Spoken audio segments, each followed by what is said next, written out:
अस्सलाम वालेकुम दोस्तों कैसे हैं आप। दोस्तों मेरी दुआ है अल्लाह ताला सबको खुश रखे और अपने हिफ्ज़ व अमान में रखे। आमीन सुम्मा आमीन। दोस्तों इंज़मामुल हक़ ने चीफ़ सेलेक्टर होने की हैसियत से इस्तीफ़ा दे दिया है।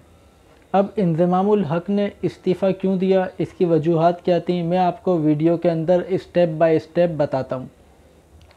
सबसे पहले तो ये बात है कि इंज़मामुल हक़ चीफ़ सेलेक्टर बनने के काबिल नहीं है मेरी नज़र में। इंज़माम एक बहुत अच्छे प्लेयर तो हो सकते हैं, बहुत अच्छे बैट्समैन तो हो सकते हैं, मगर वो बहुत अच्छे चीफ़ सेलेक्टर हों, मेरी नज़र में ऐसा बिल्कुल भी नहीं है।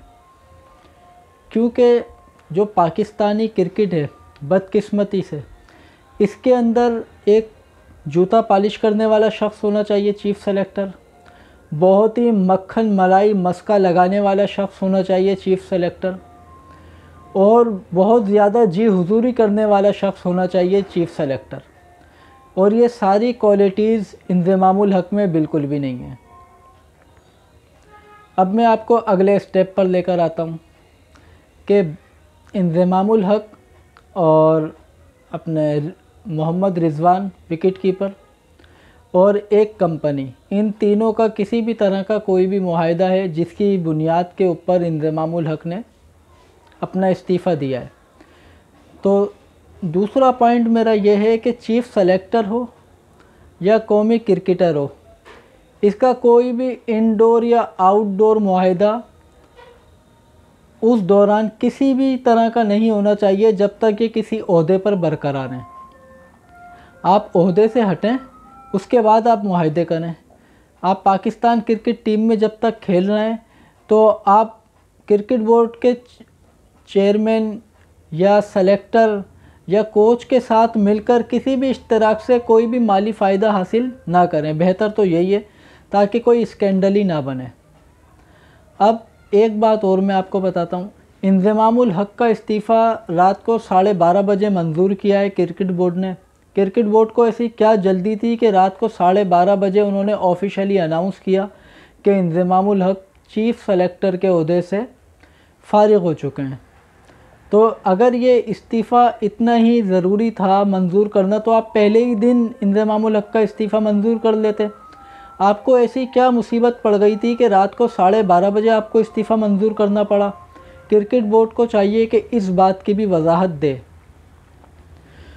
और ये जो हमारे चेयरमैन साहब हैं, चेयरमैन साहब से मैं ये ज़रूर पूछना चाहूँगा कि चेयरमैन साहब, आप कोई रिस्पॉन्सिबिलिटी लेने के लिए तैयार ही नहीं है तो फिर आप इस ओहदे पर क्यों हैं।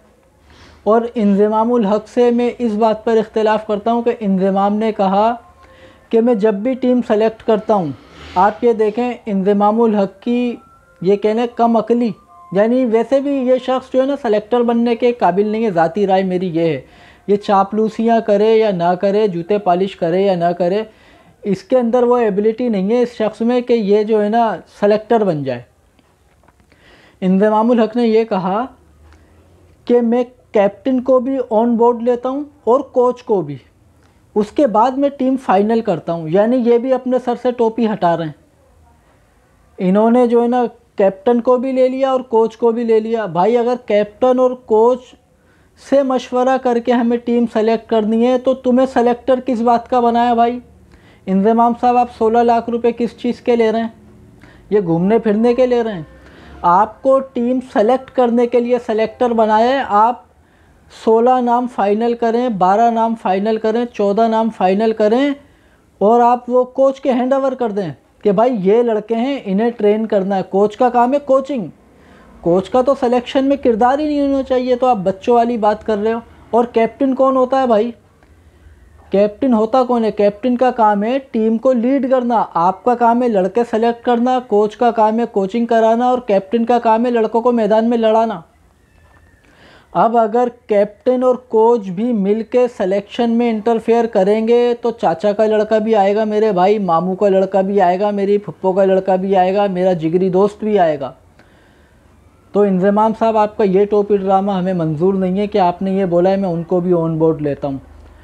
आपको ऑन बोर्ड लेने की तनख्वाह नहीं मिल रही, आपको लड़के सेलेक्ट करने की तनख्वाह मिल रही है। आप लड़के सेलेक्ट करें, एक पेपर पर 16 नाम लिखें और मिकी आर्थर के मत्थे मार दें कि इसकी ट्रेनिंग करनी है भाई आपको, बस दैट्स ऑल, मैं सेलेक्टर हूँ, मैंने टीम सेलेक्ट करी है।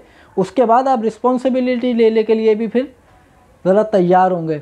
हमारे यहाँ पर ये चल रहा है कि तेरी टोपी मेरे सर और मेरी टोपी उसके सर और उसकी टोपी उसके सर, एक दूसरे पे घुमाते रहो, मौज मारते रहो, मुल्कों घूमते रहो, 18-18 22-22 लाख रुपए तनख्वाहें लेते रहो, प्रोटोकॉल लेते रहो और जो है ना ऐश मारते रहो। तो ये टोपी ड्रामे अब पाकिस्तान की क्रिकेट में बंद होने चाहिए। आप लोगों की क्या राय है? मेरी वीडियो आपको अच्छी लगे तो लाइक शेयर ज़रूर कीजिएगा और कमेंट्स में अपनी कीमती राय का इजहार ज़रूर कीजिएगा। अपना ख्याल रखें, अपनी फैमिली का ख्याल रखें। मिलते हैं आपसे नेक्स्ट व्लॉग में। अस्सलाम वालेकुम।